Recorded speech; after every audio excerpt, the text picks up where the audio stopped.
when did you first decide? You said you wanted to be a wrestler in third grade. When did you Yes. first take steps towards that? When did you find out about independence? When did that all? Well, so I'm a big believer, a big proponent. I tell all the younger kids that I work with nowadays that do as I say, not as I did, because I did everything the wrong way. Uh, Learn from my horrible decisions. Uh, like I said, I mean, wrestling was always just my thing, right? So like, I was I grew up in California, which was primarily a WWE territory. You know, that was the big stars on the TV. And it wasn't until I found the aftermags that I was like,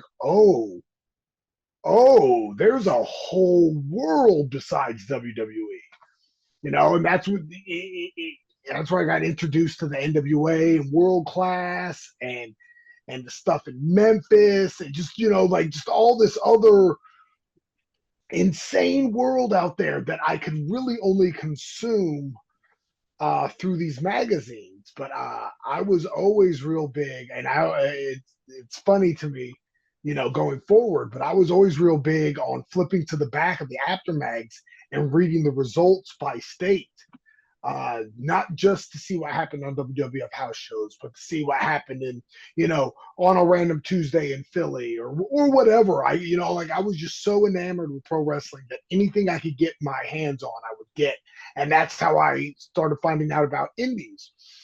So I was aware, like, my favorite story about all that is when I was in 93, 94, uh, my little brother and I, like, we set up our own makeshift wrestling ring in our backyard, it was just mattresses. And then we dug four wooden posts, and put bungee cord. And that was our ropes. Like you couldn't just stand on them or anything, but it was just like, it was as close to a ring as you could get. And like, we knew to protect each other. Like we weren't doing backyard wrestling like it became, with Mm. light tubes and jumping off stuff. We were just emulating the guys we saw on TV, and we were always be those guys. Like I was never a character, like my own made up character. I was always like, I want to be Macho Man. I want to be Shawn Michaels. I want to be Razor Ramon or whomever.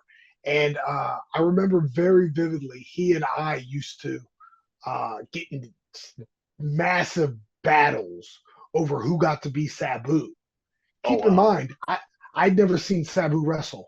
He had Oh never seen Sabu wrestle. We just saw this crazy, scarred up guy upside down in the After magazine. So we were like, oh no, he's the best.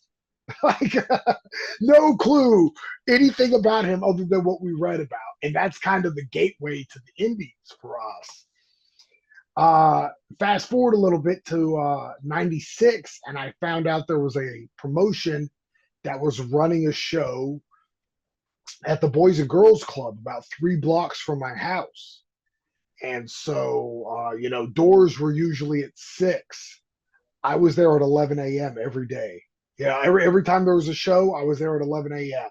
Like I will do anything to help. Like,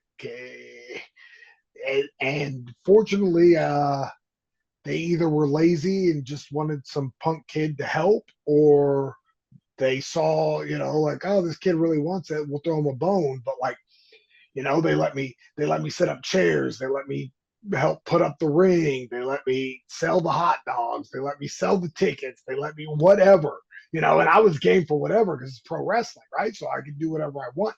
And part of the deal was once the ring got put up and everything got organized, if there was time, they'd let me get the ring. Which was heaven to me. Like, oh my God, I can't believe this. Like, I get to be in a pro wrestling ring. how old did And you say you were at this point? Sorry. at this point, I was 13. Oh wow. Okay, yeah. So you were quite young at this point. Yeah, yeah, and